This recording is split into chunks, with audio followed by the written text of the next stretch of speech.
আসসালামু আলাইকুম। সবাই কেমন আছেন? আশা করি ভালো আছেন। আমি শুকনা মরিচ কিনে রোদে শুকাতে দিয়েছি মরিচ গুঁড়ো করার জন্য। এভাবে বাসার জন্য শুকনা মরিচ কিনে ভাঙে নেই। আর মরিচ গুঁড়ো ভালো করে রোদে শুকিয়ে এয়ারটাইট কন্টেনারে রাখলে বছর ধরে সংরক্ষণ করা যায়। আর এদিকে দেখেন আমার বেবিটা একে কত সুন্দর করে খেলছে, মাশাআল্লাহ।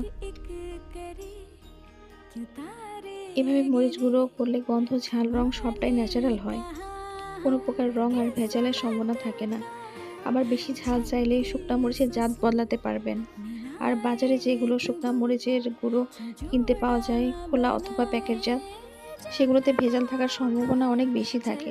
অনেক সময় এতে ইটের গুঁড়ো, লাল রং মেশানো থাকে।